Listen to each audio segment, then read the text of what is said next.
안녕하세요. 책 읽어주는 아내 배우 이태란입니다. 오늘 제가 읽어드릴 부분은요. 어디 핀들 꽃이 아니랴 입니다. 시작할게요. 황대권의 야생초 편지는 꿈과 희망에 관한 책이다. 며느리 밑씻개, 달개비, 딱지꽃, 방가지똥, 왕고들빼기 같은 이름만 들어도 재미있는 야생초들과 거기에 얽힌 황대권 씨의 사연을 조근조근 읽다 보면 저절로 웃음이 난다.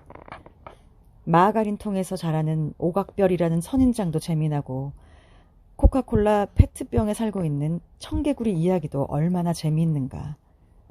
페트병에 개구리가 살 수 있도록 숨구멍을 뚫고 그 속에 작은 바위와 풀을 집어넣은 황대권 씨를 생각하면 입가에 미소가 떠나질 않는다. 야생초 편지가 들려주는 꽃들의 이야기는 너무나 재밌고 따뜻해서 교도소가 이렇게 재미난 곳인가 하는 착각이 들 정도다. 참 이상한 일이다. 어둠과 절망으로 가득 찬 감옥 안에서, 그것도 억울한 옥살이를 하면서 황대권은 오히려 꿈과 희망을 가졌고 그런 자신의 마음을 그림처럼 그려냈다. 황대권은 1985년 구미 유학생 간첩단 사건에 억울하게 연루되어 무기징역을 언도받았다. 그때 그의 나이 불과 30이었다. 서울대를 졸업하고 미국에서 유학을 하고 있던 유망한 청년이었다. 토론 멤버였던 친구가 귀국길에 북한을 방문한 것이 신군부에 의해 간첩단 조작 사건의 빌미가 되었다. 삶의 희망으로 가득 차 있던 유학생 청년은 난데없이 간첩이 되었다. 그는 감옥에 갇혔다. 무기징역이었다. 살아서는 감옥 밖을 나갈 수 없는 신세가 되어버린 것이다. 처음 5년간 그는 자신이 깊은 절망에 빠져 있었다고 말한다. 그도 그럴 것이다. 기관에서 숱한 고문을 당해야 했고 말 못할 모욕과 수치를 겪어야 했고 고통에 못 이겨 자신이 하지도 않은 일을 했다고 자백해야 했으니까. 그는 분노와 자괴감과 억울함에 시달리다가 감옥에서 미친 듯이 난동을 피우기도 했다. 단식을 하기도 했고 자해를 하기도 했다. 그것은 고스란히 더 큰 보복으로 되돌아와 지옥 같은 징벌방에 갇히는 체벌을 감수해야만 했다. 그는 몸부림쳤고 통곡을 했다. 그가 분노하고 절망할 때마다 그의 육체와 정신은 더욱 그를 갉아먹었다. 더구나 그는 요통과 치통, 그리고 만성 기관지염으로 고생하던 터였다. 감옥은 그를 제대로 치료해주지도 않았다. 그럴 즈음에 어떤 야생초가 기관지에 좋다는 말을 우연히 들었다. 황대권은 교도소 담장 밑에 있는 야생초를 뜯어먹다가 효과를 보게 되면서 풀에 관심을 가지게 되었다. 그는 그전에는 이름도 몰랐던 그 풀들에게 정성을 가지게 되고 사랑을 가지게 되었다. 야생초에 관한 책들을 사 모으기 시작했고 공부를 시작했다. 심지어 그는 교도소에서 1년에 한두 번씩 있는 사회 참관을 나가면 다른 사람들은 바깥을 구경하느라 정신이 없는데도 그는 땅바닥만 바라보고 다녔다. 혹시나 귀한 야생초를 만나지 않을까 싶어서.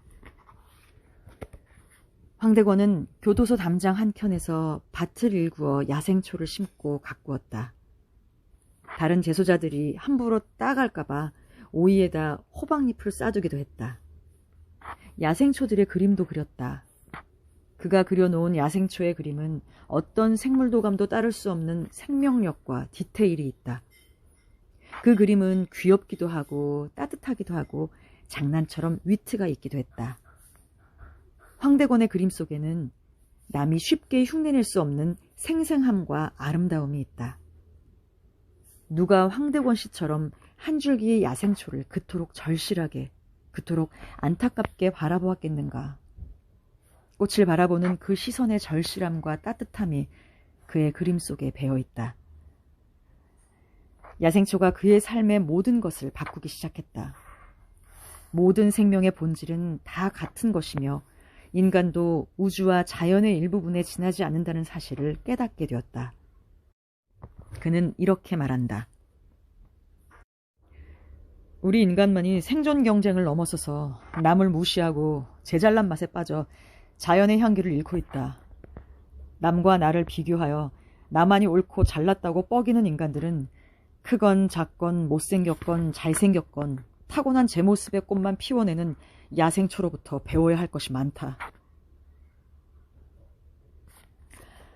황대권 씨는 감옥 속에다 화단을 차렸다. 그래서 그의 감옥은 꽃밭이 되었다. 그리고 100여 가지의 야생초에 대한 글을 틈틈이 적어 놓았다. 그 기록들을 엮은 책이 바로 야생초 편지다. 나는 책을 읽으면서 그런 생각이 들었다. 황대권 씨가 있었던 곳이 과연 감옥일까? 그 누구도 꽃을 가둘 수는 없다.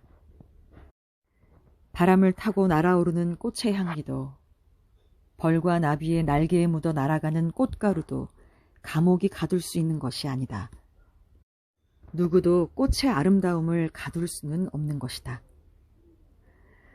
나는 황대권 씨가 야생초를 통해, 아니 야생초라는 꿈과 희망의 씨앗을 통해 감옥에서 탈출했다고 생각한다.